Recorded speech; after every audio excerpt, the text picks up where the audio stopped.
شنو مشكلتي ويا العلم؟ لما تسمع كلمة علم غالبا يتبادر إلى ذهنك اليقين، الاقتراب أكثر فأكثر من الحقيقة، والنظرية العلمية اللي تفسر كل الظواهر وتجيب على كل الأسئلة، واللي يأكد على هذا اليقين واقترابنا من الحقيقة بالعلم هو تطبيقات المهولة، من تجاوزنا لأمراض فتاكة إلى الموبايل اللي بيدك ويخليك تسمعني على بعد ربما كيلومترات. بس هل فعلا العلم يقين وتطبيقه موبايلك مثلا يأكد اقترابنا من الحقيقة بالعلم؟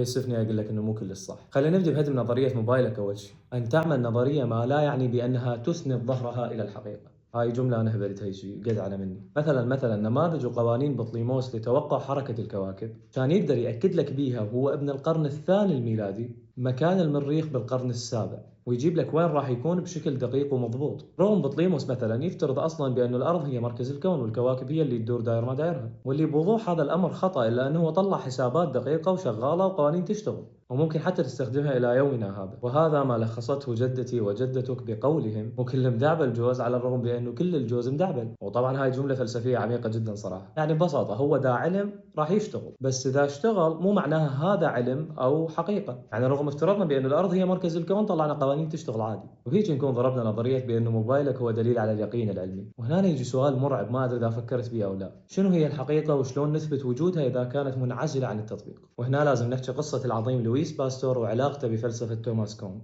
نبلش من الأخير. كون كان يشوف بأن الحقيقة مو ثابتة والعلم يقترب منها خطوة فخطوة، وإنما الحقيقة شيء يعرف داخل النموذج أو داخل الإطار الفكري أو ما يسمى بالبارادايم للعصر المحدد. أدري لا بس قصة باستور راح توضح كل شيء. قبل باستور كان النموذج أو الإطار الفكري السائد ما يسمى بنظرية الأخلاط، اللي بكل بساطة تقول بأنه أكو 4 أخلاط أو سوائل بالجسم: الدم، البلغم، الصفراء، السوداء، واختلال هاي الأخلاط هو اللي يسبب الأمراض، وبالتالي العلاج أيضا يعتمد على إعادة التوازن إلى هذه الأخلاط. مثلا الحمى قد تكون زيادة بخلط معين، الدم مثلا، وبالتالي الحجامة أو التقيؤ هي الأساليب العلاجية المناسبة لهاي الأمراض، واللي بالمناسبة كانت تشتغل بشكل ممتاز يعني بالنسبة للعصر مثل ما قوانين بطليموس تشتغل. يعني هي عبارة عن أشياء فعالة عمليا على الرغم من كونها مغلوطة يعني من ناحية الحقيقة كحقيقة. فاهميني؟ ونظرية الأخلاط هاي بدأت من أيام اليونان القديم، من أيام هيبوقراط وجالينيوس، واستمرت لحد عصر النهضة. شنو تكون حسب توماس كون إذا تتذكرونه؟ بارادايم أو نموذج أو إطار فكري الكل يفكر بداخله، من العلماء إلى عامة الناس. خلينا نشبه بهاي الدائرة مثلا واللي احنا نفكر بداخلها كإطارنا الفكري المشترك. وعلى الرغم من انه انا وياك نعرف بأنه الحمى سببها كائنات مجهرية ما نقدر نشوفها اسمها الجراثيم، الا انه اذا رحنا ذاك الزمن للناس اللي اطارهم الفكري او البارادايم مالتهم هو تفسير الامراض بنظريه الاخلاط وجاي يشوفونها تمام وتشتغل، وقلنا لهم شوفوا الحمى مو سبب الاختلاط بالسوائل وما ادري شنو، وانما اكو كائنات كلش صغيره احنا ما نشوفها هي اللي تسبب الحمى، فراح يعتبرون كلامك خرط واقصى درجات الكمال الهبدي. وصراحة حقهم. فشوف رغم كون كلامك حقيقة إلا أنه ما لها مكان جوا هاي الدويرة أو الإطار الفكري أو البارادايم. فهنا نكون فهمنا تعريف الفيلسوف توماس كون للحقيقة: الحقيقة شيء يعرف فقط داخل النموذج. الحقيقة هي ما يمكن للنموذج أن يراه وأن يصوغه وأن يتقبله كمعنى. ونظرية الكائنات الغريبة اللي ما تنشاف واللي تسبب المرض ما حد راح يتقبلها، منا لمن يتبدل البارادايم أو الإطار الفكري أو منا لمن تتبدل هاي الدويرة.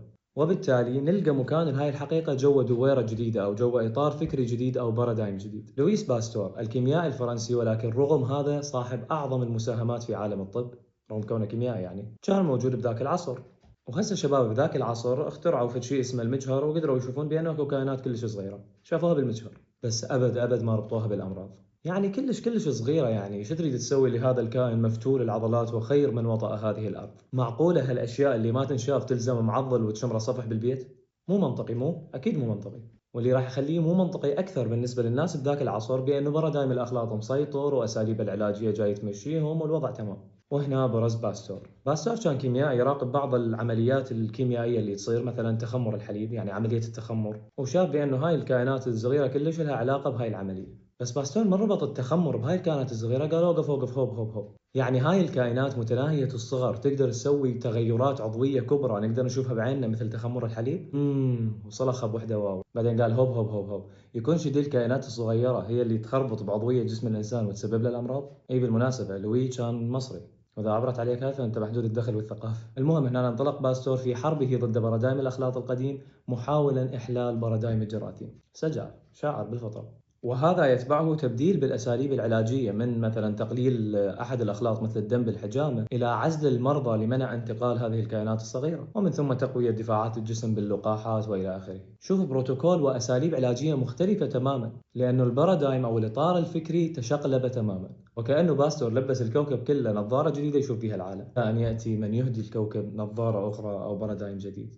فشنو مشكلتي ويا العلم؟ ببساطة تعامل من يدعون حب العلم على أنه يقيني وقطعي، والدليل تطبيقاته، فنصيح أنا أصدق العلم، وهذا ربما ضار للعلم نفسه. ليش؟ لأنه ممكن يخلق بارادايم جامد، دويرا نظل محبوسين بالتفكير جواها لعقود مثل نظرية الأخلاط، بينما حقيقة العلم أنه هو آلة هدم بناءة، وكل فترة نظارة جديدة نشوف بها العالم ونفسر بها الأشياء. مثل ما توماس كون قال جملة عظيمة جدا وعميقة جدا: العلم يتقدم جنازة وجنازة.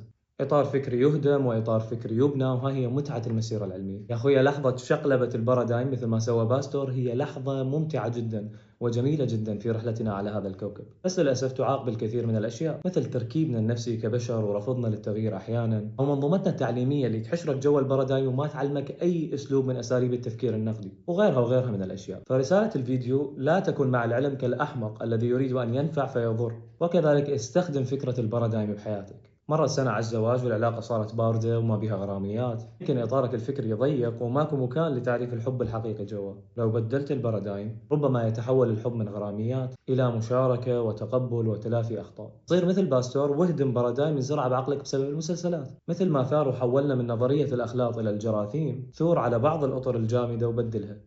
وشكرا. لا يعصم العقل تقديس العقول له، حقائق اليوم تنفيها العلوم غدا، وإن رزء الذي يدري جهالته يهون عمن يخال الجهل فيه هداه.